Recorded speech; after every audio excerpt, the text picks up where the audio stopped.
What's up, wrestling fans? Welcome to another Pay-Per-Viewpoint edition of the Smark Out Moment Smack Talk podcast. It's time to talk about Battleground 2017 predictions. We're going to be running down the card, telling you what we think is going to be happening on the show, what we're excited about, what we're really not excited about, which is kind of the majority of what this card is for the most part. But hey, we'll talk about all the positives and all the negatives that we think are going to be coming up soon. On this Sunday night, I don't remember exactly where they're doing it. I do. I'm tired. It's the Wells Fargo Center in Philly. That's why, because we were going to be going to that, but it's too goddamn blah of a card, and we decided not to, and we're going to save our ticket money for the Royal Rumble, because that should be a lot of more exciting. Anyway, I'm rambling. Let's get this party started. I am your host, as always, Tony Mango, and joining me on this panel, we've got Kaylin Ferris. Oh my god, I'm so tired today. Kaylin was going to be joining us, but I overslept. That was the problem. Callum Wiggins is on, though. Callum, what's up, man? I just wanted to point out a lot of rumours and speculation, but I just want to quash all rumours that Drew White is not Tony Mango's illegitimate son. Well, the way that I've been doing the start of this one, I might as well be. Shit.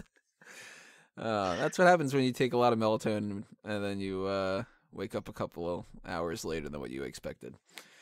Yeah, you miss Kaylin. You miss Kaylin, you miss Angie might have been able to join us if we would have gotten that earlier or whatever, and then you start talking like Drew. So, guys, it's a match.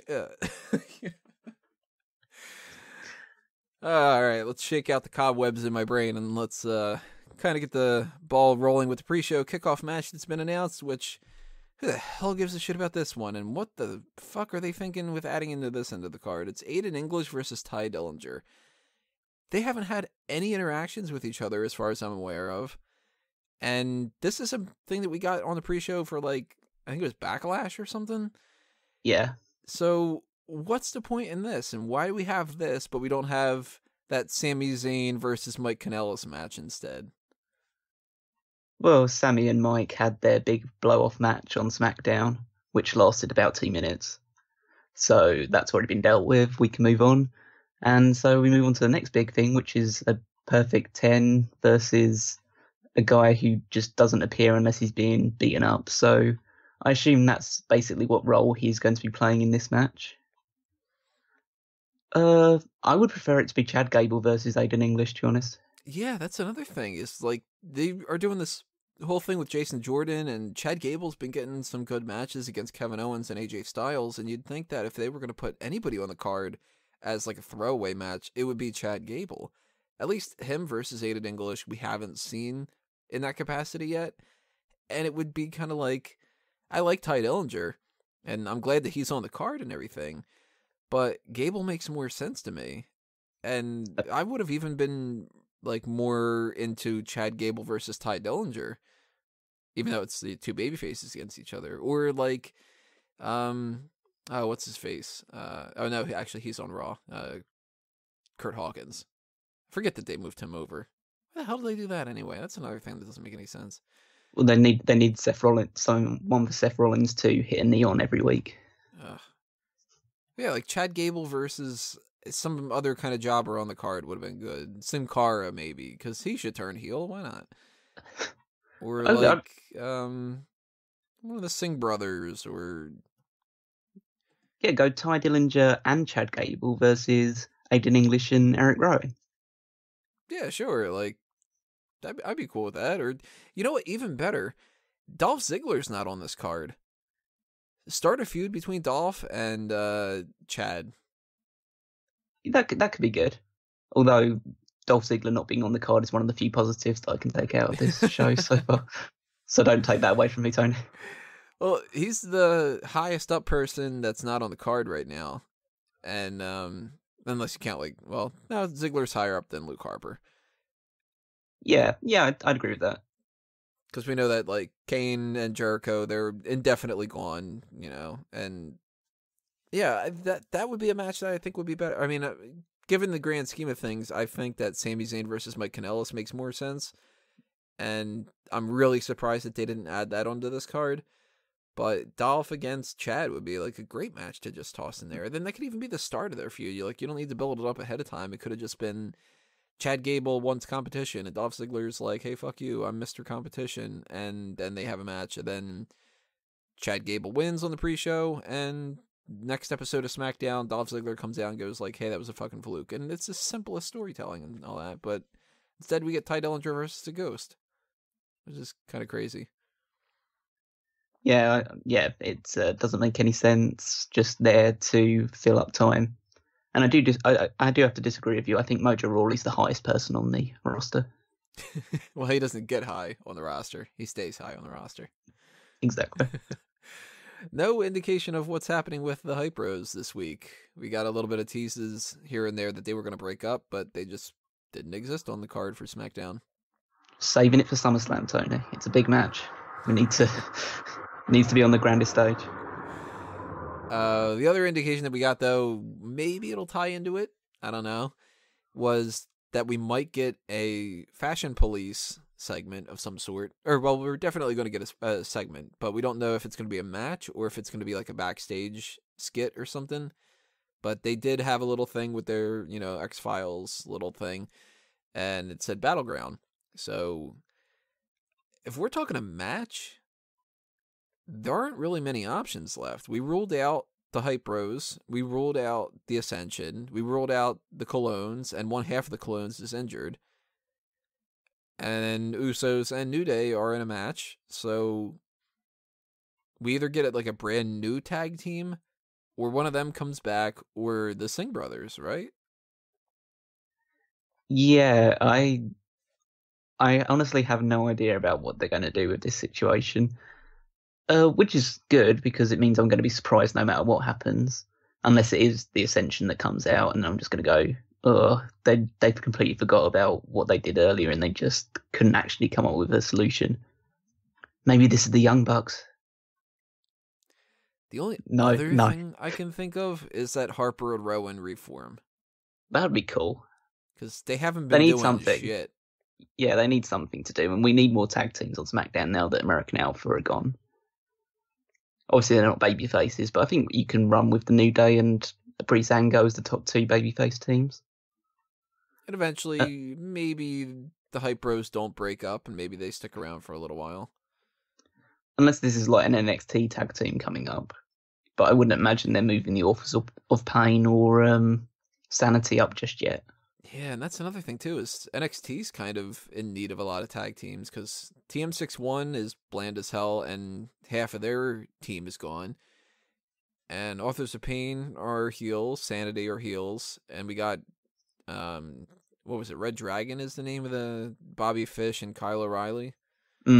So that hasn't really gotten started yet, but we'll see where that goes. Who do you think is the most, out there guess, but has some sort of realism associated with it? For who attacked Fashion Police's?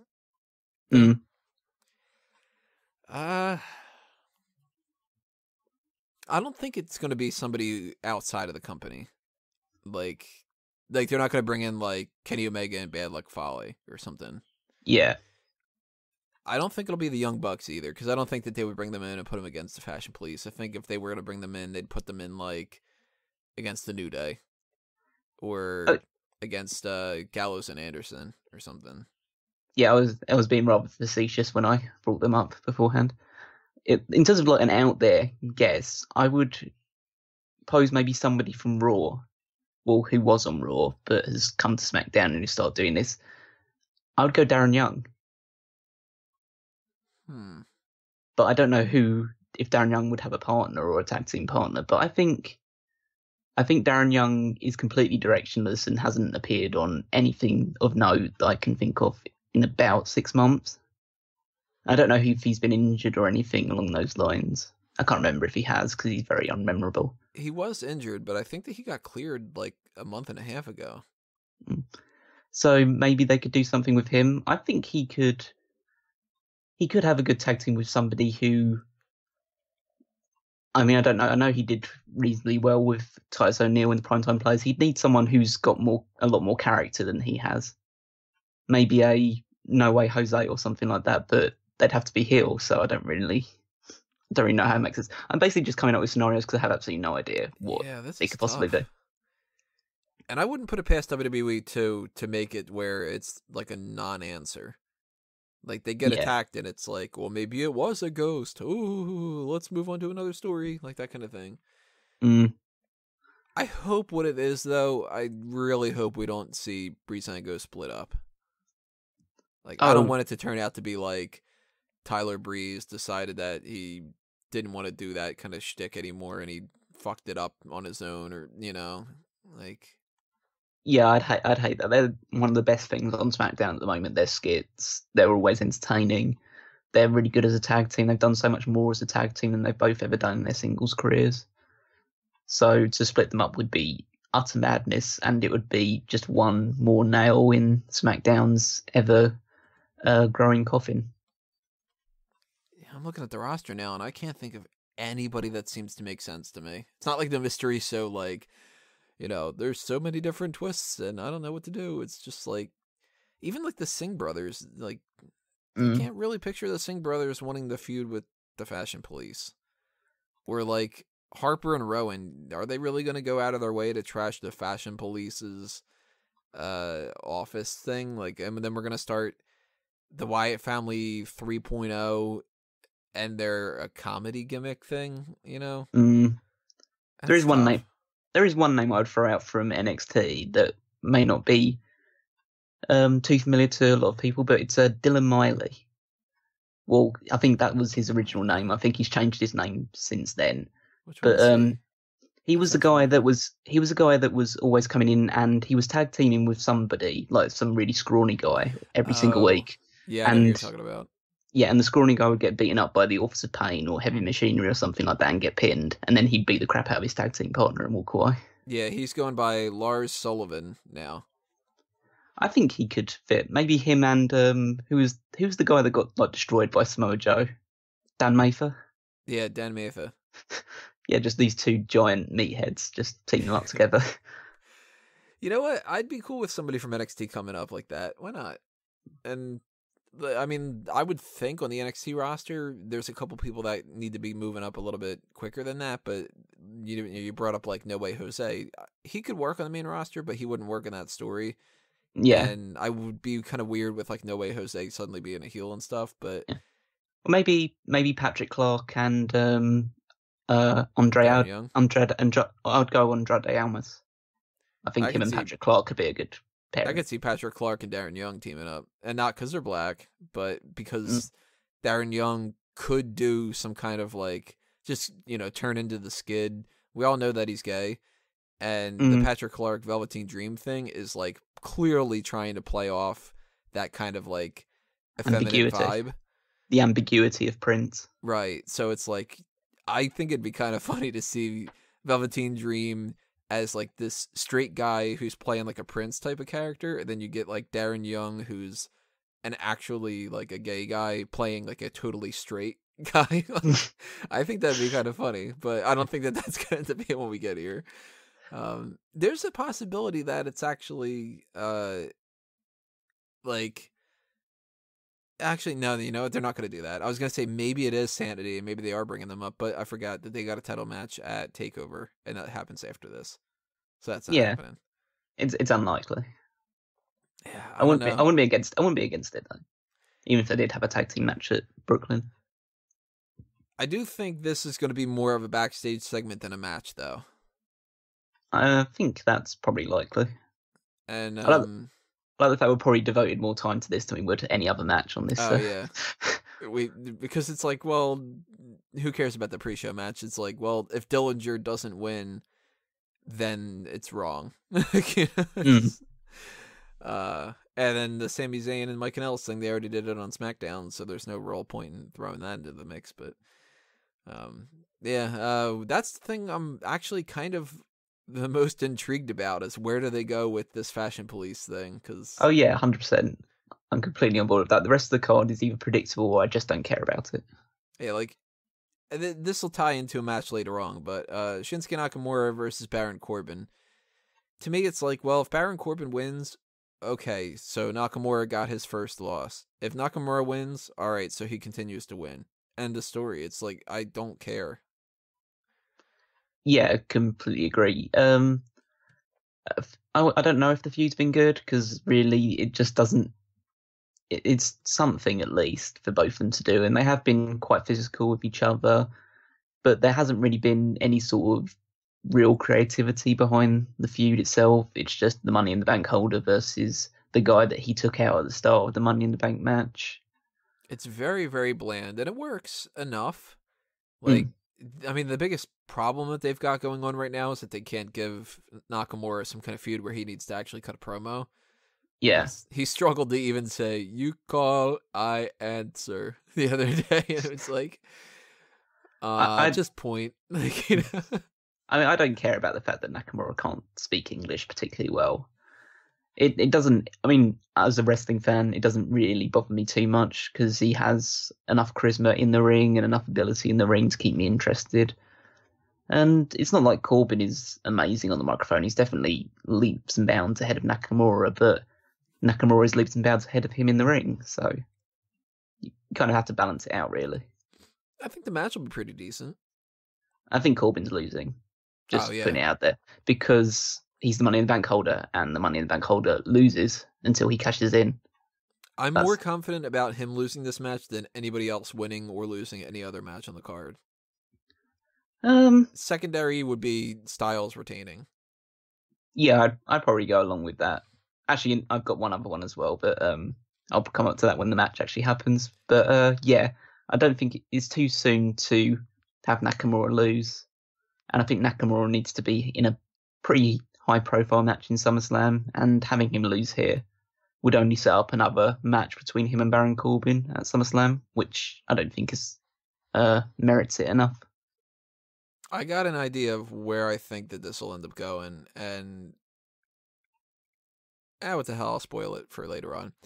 I'm looking at my card for SummerSlam of the predicted matches that I'm going with, and I'm starting to think we're going to get the top 3 matches on SmackDown being Jinder Mahal against John Cena, AJ Styles against Shinsuke Nakamura, even though we teased that John Cena Styles thing.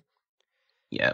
And Randy Orton versus Baron Corbin, and I'll talk about that a little bit later, but I do think we're going to get cash in. Oh, that's interesting. But I'll put a pin on that for now. But that's one of the reasons why I think Corbin is losing this match against Nakamura. I think you lose the match earlier in the night, and then you cash in at the end, and then it ends up being like he lost one, but he won one, kind of. Because they've done that. They did that with Seth Rollins at WrestleMania. He lost against Randy Orton, then he cashes in and wins the title at the end of the night. They have that kind of mentality. Sense. Yeah, they do tend to do that. Like, yeah, you lose this one, but you win in the end. Right. They have done that multiple times. So I wouldn't put it past them doing it again. Like, when The Miz cashed in, they had him lose the United States Championship like a couple of weeks beforehand. Right. Stuff like that. They always have the people lose an important match. Or even with Edge's cash in, he lost the match against Ric Flair for the Intercontinental title the night that he won the WWE Championship. They fall back on that trope far too much, but doubtless they'll do it again. Yep. That's I mean, I'll dive more into that a little bit later on when we're talking about the main event and stuff, but that is a different situation than what comes with some of the other matches on the card, because some of them you have a little bit more flexibility. They could do something different, although I don't think that it's necessarily going to be the case with let's talk about the Fatal 5-Way Elimination match. That one is for the number 1 contender for the match against SummerSlam for the Women's Championship. Becky, Lynch, Charlotte, Lana, Natalya, and Tamina. And I'm thinking this is just Tamina's match to lose. She has to be the one that wins this, right?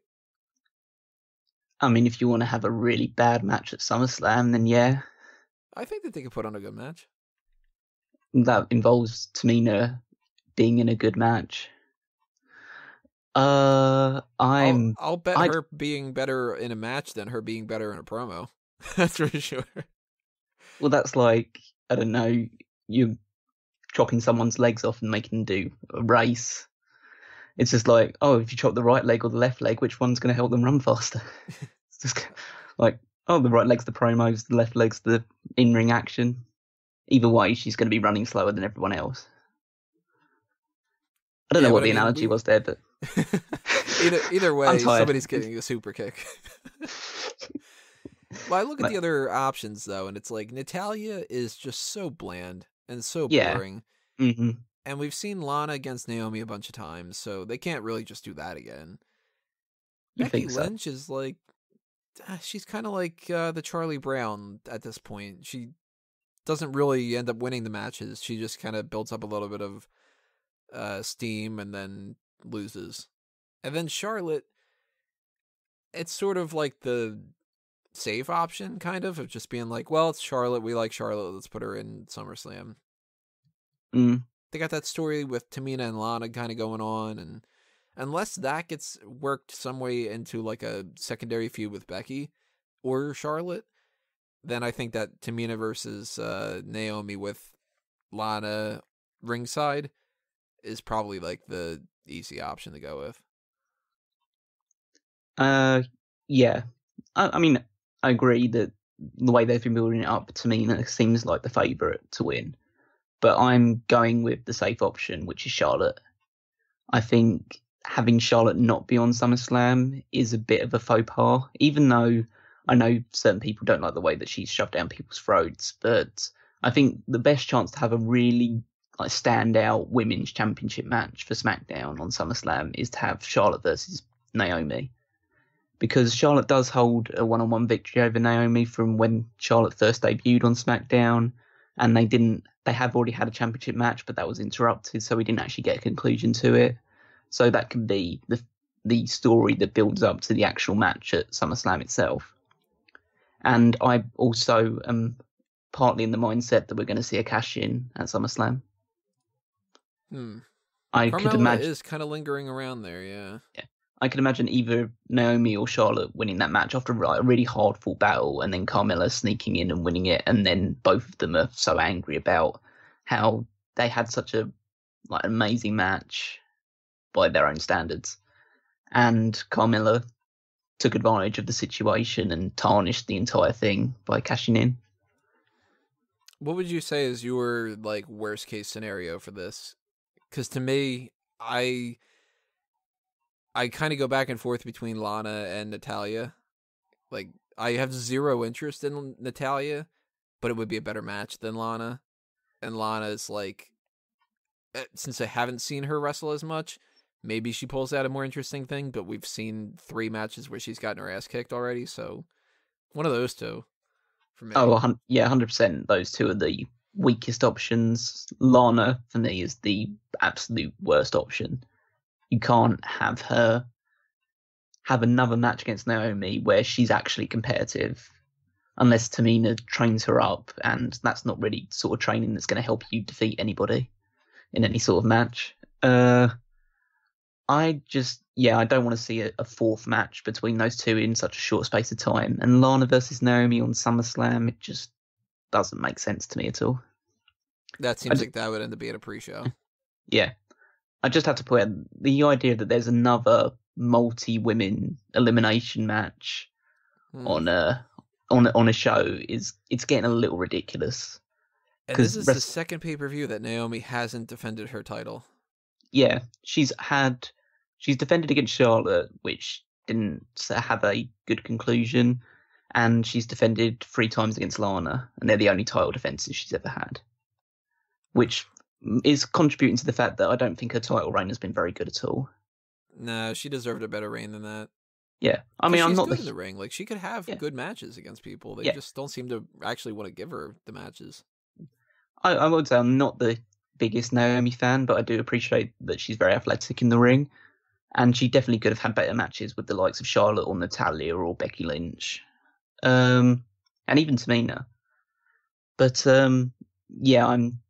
I don't like the fact that they've had to have another 5-way match after Money in the Bank and a 6-woman tag and the 6-pack challenge. They need to get to a point, which I'm hoping that this match will determine once and for all. They need to have a one-on-one match soon, just for the championship, a one-on-one feud, and start building up other feuds in the women's division.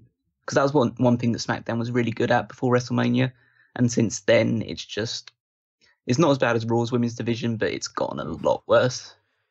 Well, in general, in WWE right now, for some reason, there's this mentality of well, we're gonna stall and not really have to work too hard until we get to SummerSlam. And then now that we're building up to SummerSlam, they're like, yeah, but we really kind of liked that idea of not working hard. So can we just have like 10 fatal 4-ways? And now I like my multi-people matches every once in a while, but god damn, man, like I don't want to see Lesnar and Joe and Strowman and Reigns, and then see Alexa and Nia and Sasha and Bailey, and then please don't tell me that we end up getting some kind of crap ending here with the fatal 5-way, and it ends up being like Naomi versus Charlotte versus Tamina or something, like just to get more people on the card. If people aren't good enough to get on the card on their own, then they miss out on that SummerSlam paycheck. That's the end of it, you know? Yeah, and then you add to the fact there's probably going to be at least one fatal 4-way tag team match as well for one of the championships. Probably get like Usos versus New Day versus Fashion Police versus whoever attacks the Fashion Police. And then you probably get Gallows and Anderson and the Revival and the Hardy Boys and Cesaro and Sheamus. And then every match just becomes that. Then it ends up being Neville versus Cedric Alexander versus Akira Tozawa versus Arya Daivari. Like, I've got a good idea. Maybe we should rename SummerSlam Fatal 4-Way. They had that old pay-per-view. Yeah, exactly. They've got the logo already. And that was a great pay-per-view that everyone remembered fondly. I still say bring back Breaking Ground, or Breaking Point. We'll bring back Breaking Ground as well. That was good. Yeah, bring that back too. That was a good one. So I'm going with Tamina. You're going with Charlotte as the winner? Charlotte. Interesting to see where we go when it comes to the flag match, because I went with this is a guaranteed Rusev win to now I'm 100% John Cena. Yeah, John Cena's going to win. I hate this feud. I really kind of just. I got so angry with John Cena's rah rah America speech. It's not because I'm not American. It's because he points to a flag and he brings up 9/11 and he brings up all these other amazing things. It's going, okay, we get it. You're American and this guy's not American, so we have to hate this non-American. Fuck you, John Cena. What I hate about this is it's like we've seen this exact same thing with more passion before. Yeah, from both of them, from both sides. Their feud, like was it early 2015, was far bit more compelling than this, and even that wasn't that great because their matches weren't that good. I think their match might be better, but it's a flag match, so you can't really expect too much quality because essentially it's just going to be a mixture of fighting the ring for a little bit, then one of them starts scaling the ropes, then they get pulled down, and then they fight for a little bit, and then one starts climbing the turnbuckle, and I laughed so hard when he was saying during that promo, he's like, yeah, but the one thing you're going to remember is going to be that flag match. And it's like, yeah, sure. Yeah. Everybody's going to be talking about the fucking flag match. That's what's going to happen. And I agree with you. Like that whole rah-rah American kind of thing. It's like, it's the most basic, generic, like, go America kind of thing. And, I mean, I'm immune to it by now because, first off, being an American, you hear that stuff all the time from certain types of people that are very much like militantly American, militantly nationalist kind of things. And then these past couple of months with Trump as the president, there's been just like, you are either gung-ho American, I bleed red, white, and blue, or you're like, we need to tear this country down and whatever. So it's like, I'm sick and tired of hearing about all this country stuff. And I don't care about John Cena versus Rusev in that capacity either, because the guy who has been making more sense like that has been Jinder Mahal, and he's the one with the better title. So I hate the idea that we had this new face of America with Kevin Owens, and we've got Jinder Mahal saying, like, fuck America, and then Rusev comes out and it's like, oh, and also fuck America. The three of you should just form a stable at this point, you know? Yeah, call it the League of Nations. Yeah. Maybe it'll work better the second time when they don't have Del Rio. I just don't. Why does SmackDown have 3 anti-American gimmicks on the same that are given like a decent amount of priority. The one I can sympathise with the most is Jinder Mahal, because Jinder Mahal is an untalented piece of shit that can't really carry himself on his own. So he needs this thing to give him some sort of heat surrounding him. Rusev is talented enough that he doesn't need that. Same with Kevin Owens. They both have actual character and ability in the ring, so they don't need to rely on this like really base level storytelling. And Cena should be above this. Did Cena see like the creative for this and say, yeah, sure? Or did he say, all right, can we actually come up with something here? Is this really what you're giving me to do? I tell you, you know what I would be... We talked about this with potential switching up Gable and Dillinger and stuff. I'd be more interested in even just Rusev versus Ty Dillinger, where he says, I'm the... You're the perfect 10 and I'm the... Shit, what was the fucking thing that he used to call himself? The ultimate athlete, or... Yeah. Oh god, what was the thing that Lana used to... Not the supreme athlete. I can't remember. It's been so long ago that Rusev was actually taken seriously. I gotta look that up because it's gonna bug the hell out of me if I don't. I think it was Supreme Athlete. It was like the super athlete. Super athlete, yeah, that's it. Yeah, have him say the super athlete versus the perfect 10. There you go. Or have him against Chad Gable, for that matter. And I'd be so much more interested than him against John Cena again. Well, I'm not adverse to the idea of John Cena versus Rusev as an actual concept. I just think the story has been all wrong. You have Cena come back saying, oh, I want to get back in these opportunities. I want to be fighting for the WWE Championship again, or the United States Championship. And then you have Rusev, who's been injured and left on the shelf for so long after demanding from Shane McMahon that he gets opportunities. And he comes back and says, well, what makes you so special that you can come out here and start asking for opportunities and getting opportunities when I've been sitting on the shelf for so long? I want those opportunities. Then you have a match about it, rather than, oh, you're American and I hate that again, even though I haven't felt that way for about a year or so, but now I hate America again, so fuck America. You know what? Even if you give me a chance, bring him back as that character from Southpaw. Exactly. Do that instead. That'd be more interesting. Have him come back as a babyface, you know? Yeah. Why not? Something different. We've seen Rusev be the anti-American for his entire career now. And he's funny. He's a really funny performer. He's so good on the microphone when he's given something to like work with and have fun with. This is just... The whole handsome Rusev thing was funny. Yeah. But giving Lana the fish. That was Summer Rae. Was Summer Rae he gave the fish to? Yeah. I think he been up to lately? Is her whole job just doing Snapchat now? I mean, it's a pretty good job. I would take it. If I could get paid to do that, I would. Just do that little dancing hot dog filter.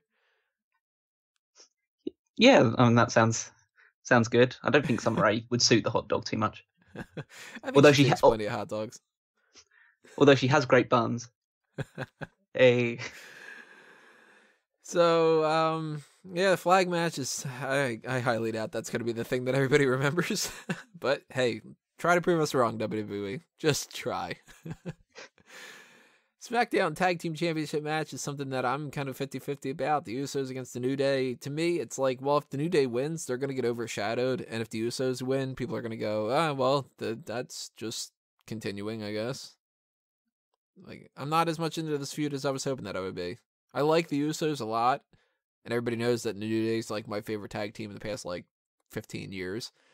So, I do think that there's potential here, but I gotta feel like this is sort of just, it's going to get dropped, kind of. It's not going to amount to much. Yeah, I agree. The feud has been a bit stale, especially the last couple of weeks. I think the rap battle was actually quite good, even though it was mixed reactions, and obviously a couple of things had to be cut out of it in repeats because of certain people being brought up in certain uncompromising situations. Speaking of which, there's 3 more pictures that had leaked about Paige the other day. Oh. Where she's in a bent over position, and somebody was just sort of like, hey, here's 3 more pictures of Paige's ass. And my Google alerts must be broken. That's I'll have to check that out later, but no, I think I've got other things to do. But I think this match has potential. I think this could be match of the night if they're given the time to work with and It tells a good story. I think this has to be the New Day winning. I mean, I wouldn't be surprised if they went the other way, but I think to keep the story progressing, the New Day has to win and has to win it cleanly. They went to the well once before by having an indecisive finish at Money in the Bank, by having the Usos getting themselves counted out, so they can't have another non-finish again unless they really want to piss people off and have people just completely check out of this feud. I think the New Day win the titles, they take them into SummerSlam, into some sort of multi-team match or on the Kickoff show or something like that. Ideally, that's what I would end up booking too. Just kind of book the easy option, go with the New Day as the champions, because who else are the Usos going to feud against after this, you know? They've already done the whole thing with the Fashion Police. And there's no other babyface tag teams on SmackDown.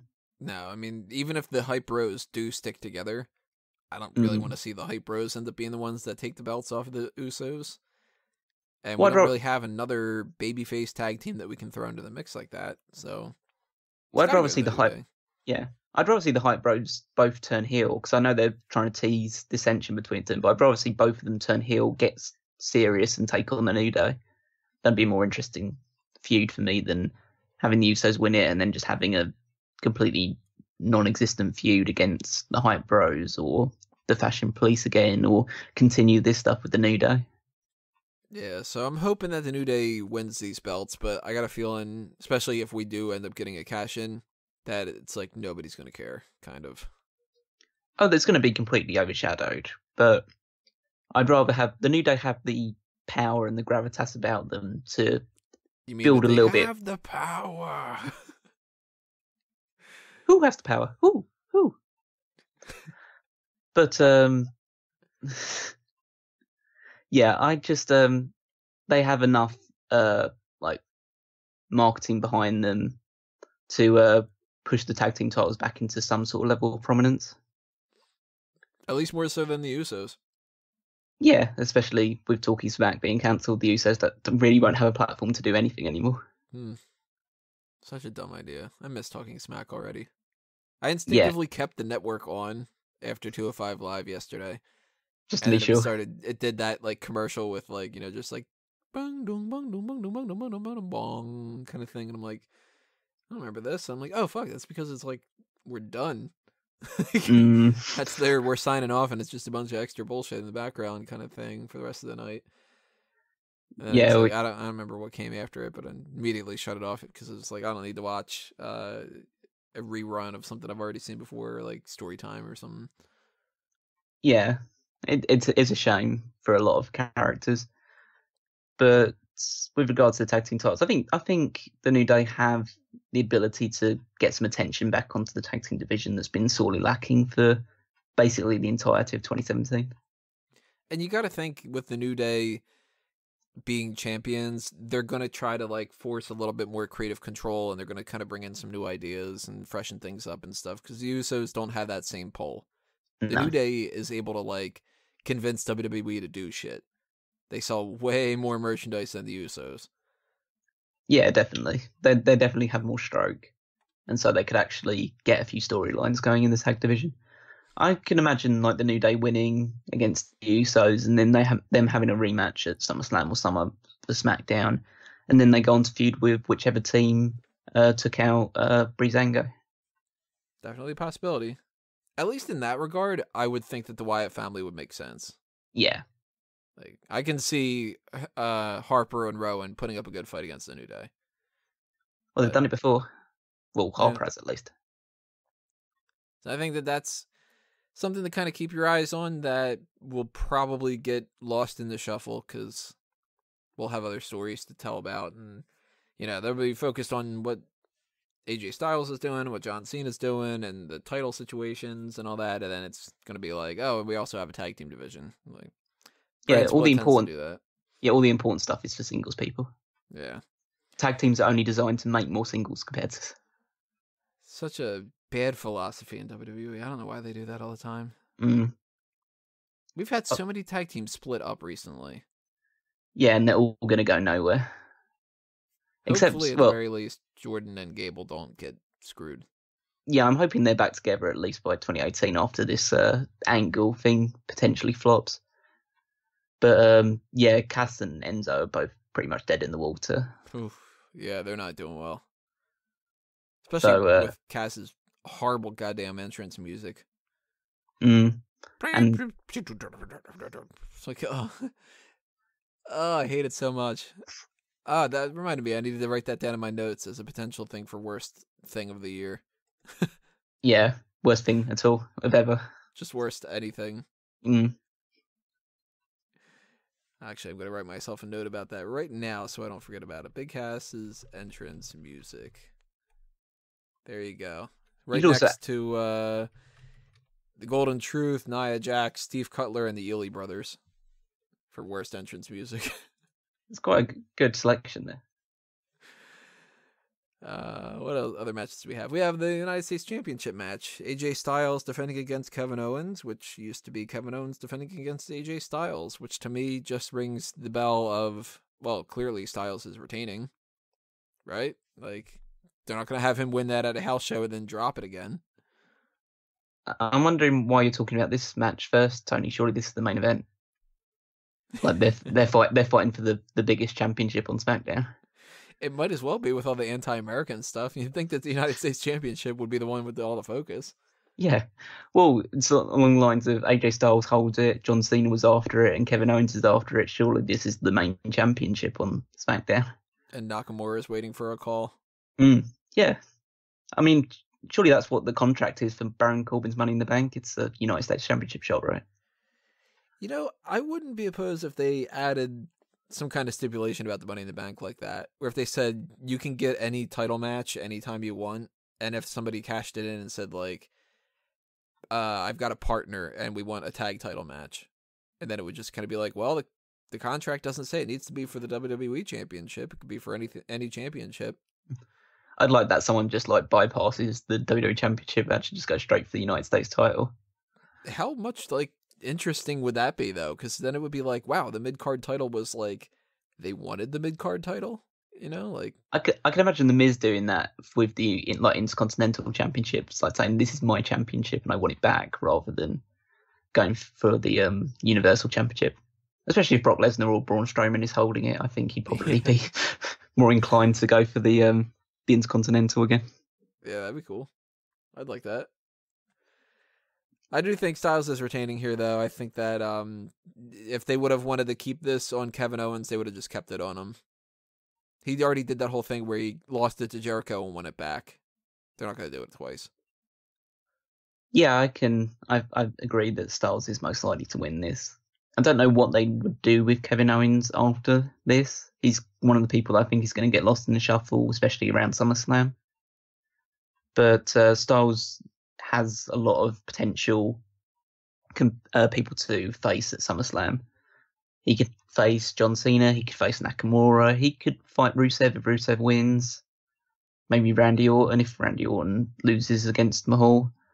There's a lot of potential with Styles holding the championship to have matches that we haven't seen much of or have seen and we know that they're good. Whereas Owens needs to move away from the new Face of America stuff, and the only way he can really do that is if he's not in the United States Championship picture anymore. I'm thinking we're going to see Owens against Gable. Maybe not necessarily on the SummerSlam card, but I think that that's going to be a feud. That'd be cool.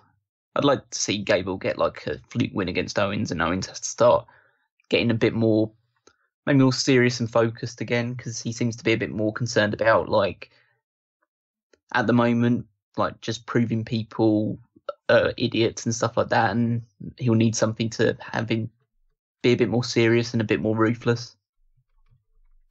So a feud with Gable could do that. And I just kind of want to see Styles against Nakamura. That would be a good match at SummerSlam. But I don't want Nakamura to win the title this soon. It just seems... I think that match is too big for SummerSlam even, which sounds ridiculous because I know SummerSlam's the second biggest event of the year, but I think it's too soon. Yeah. They haven't need to built build up Nakamura more, where he seems like he's like actually can win the title and it won't be kind of like rushing him. I would honestly have Styles against Gable. for the feud leading into SummerSlam for the title.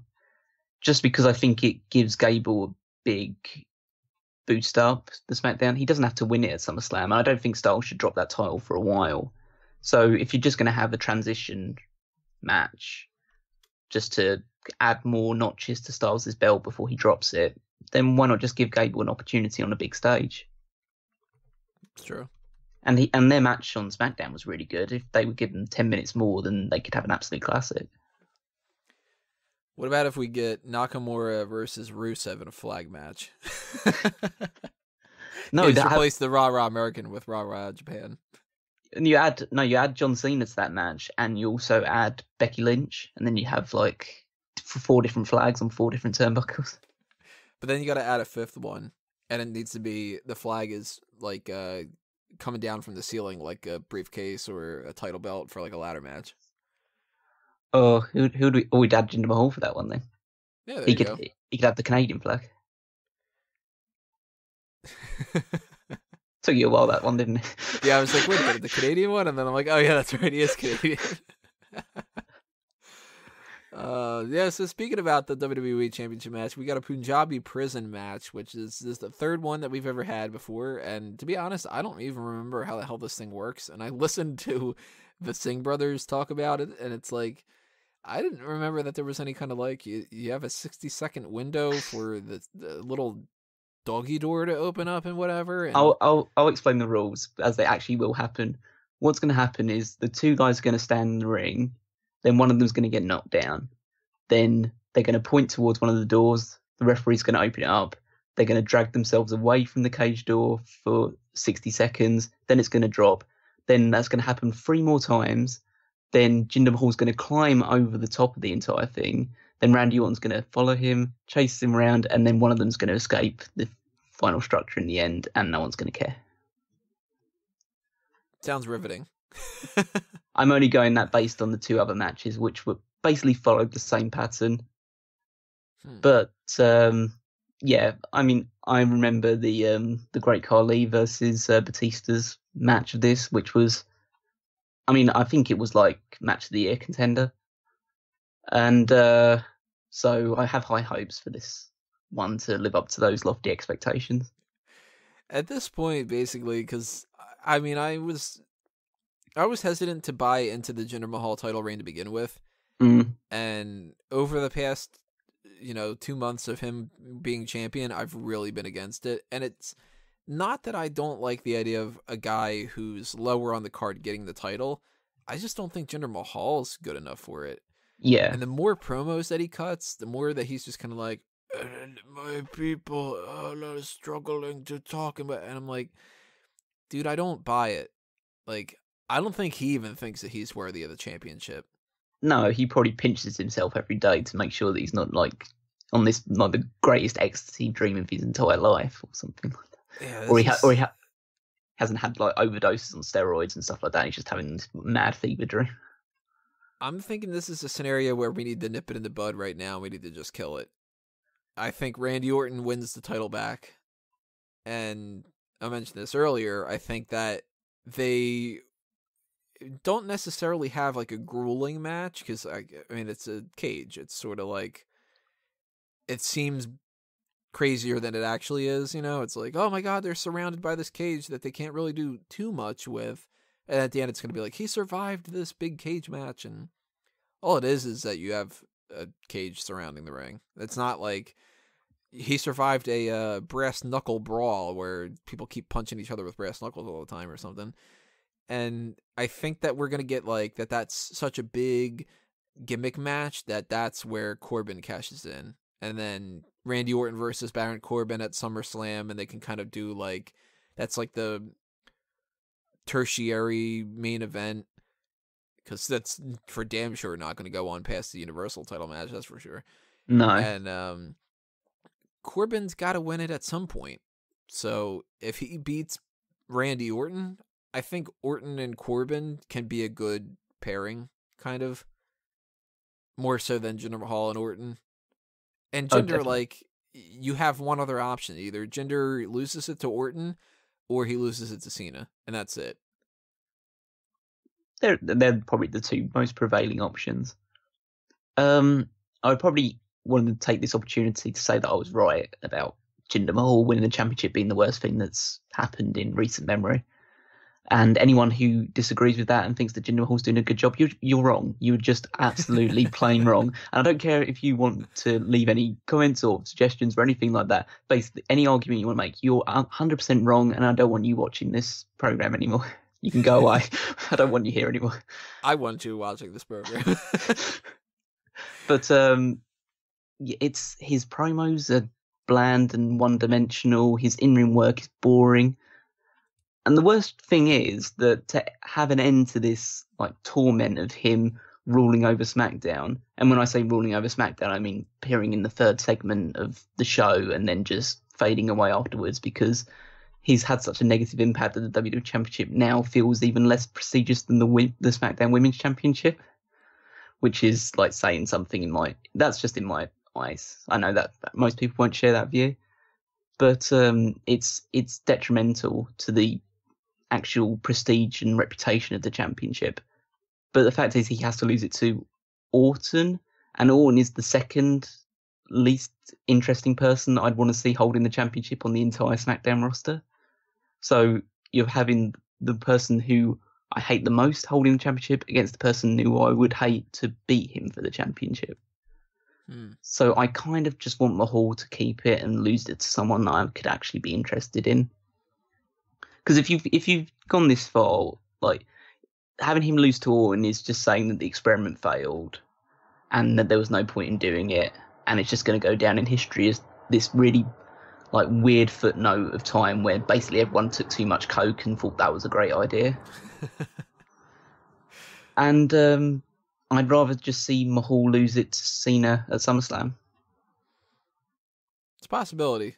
That's for sure. It's one of the two, I think. It's either Jinder Mahal loses it here or he loses it at SummerSlam. I can't picture him keeping it longer than that.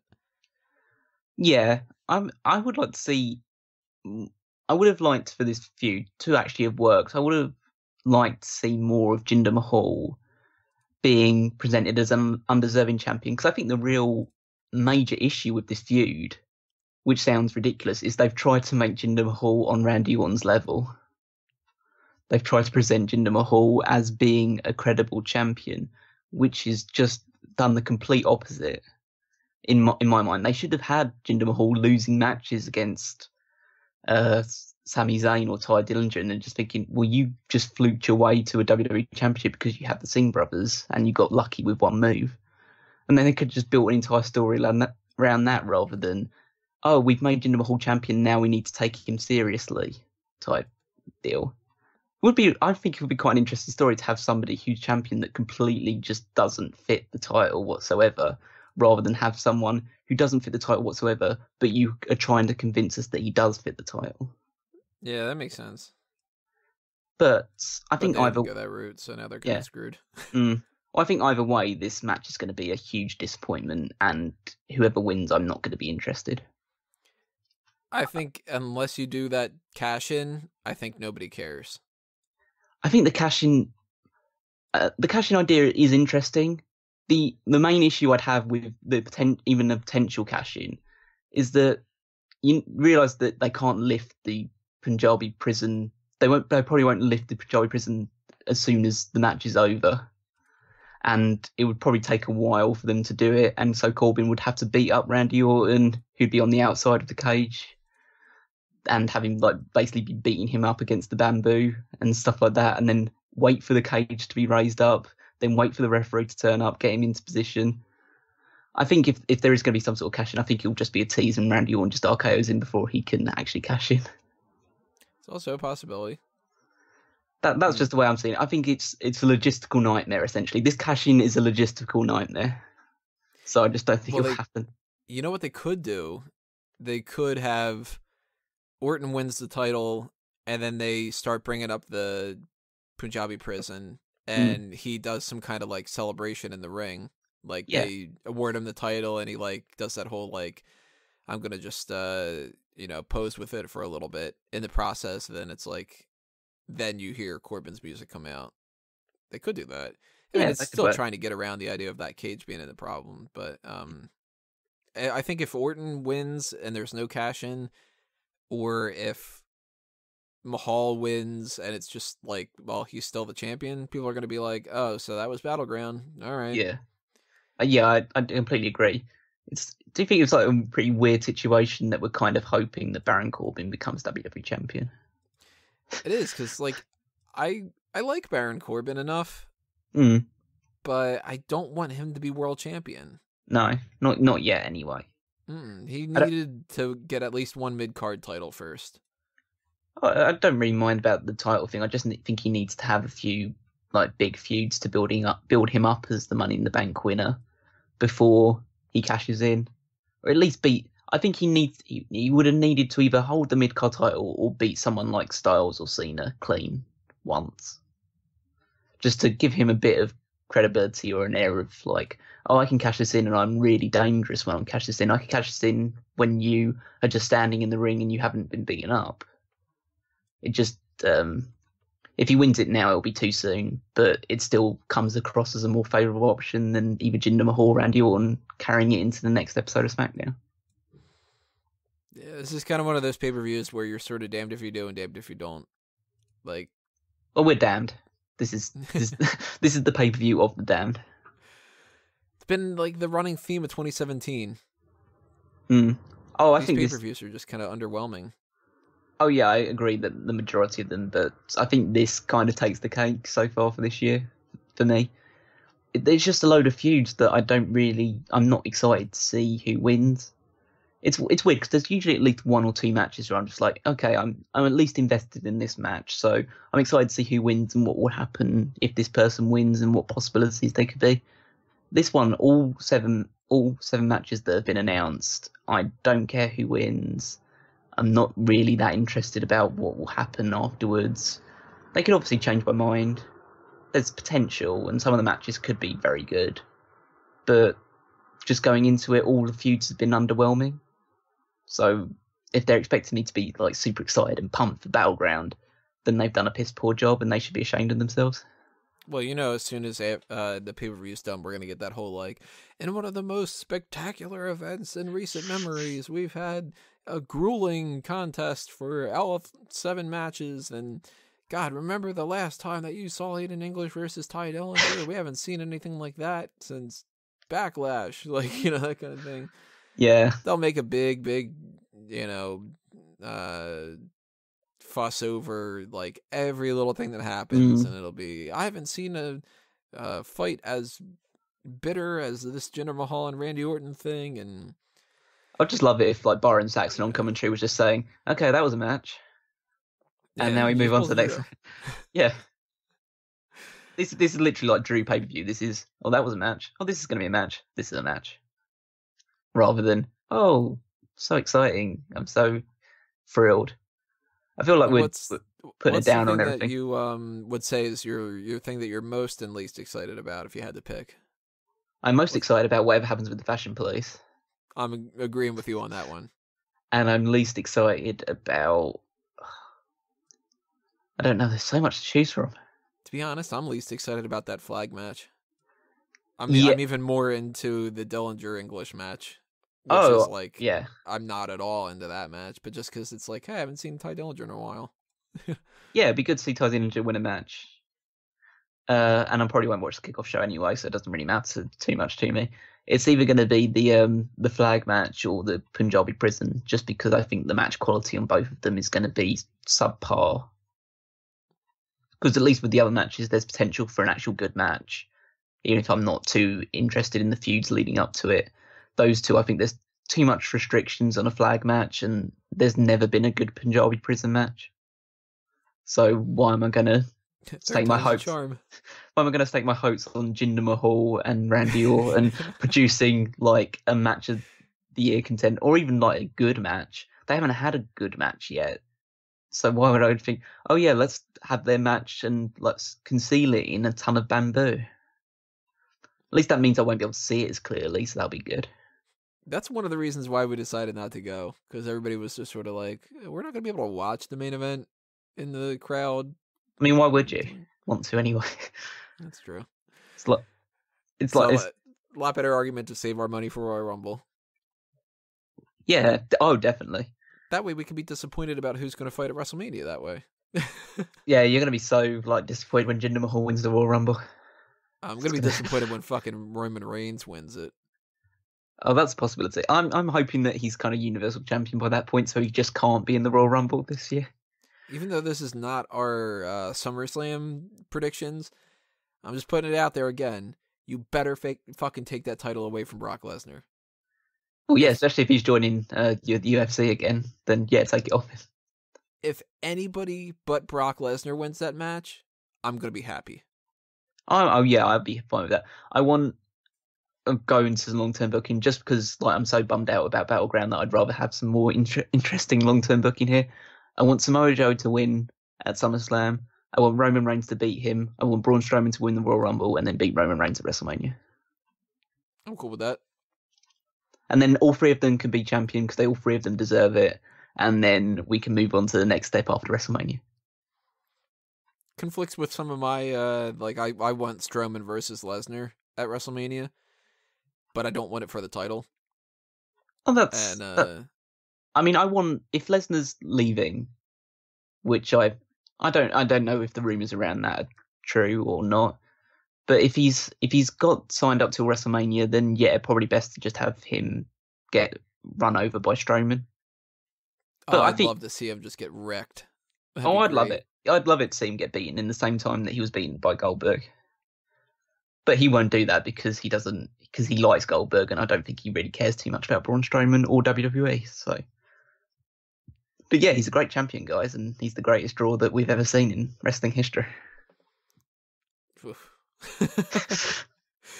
All right, well, we'll be talking about SummerSlam when it comes down to a couple weeks from now, but Battleground is coming up next, so make sure that everybody stays tuned for the post-show and all the predictions coverage. We just did that.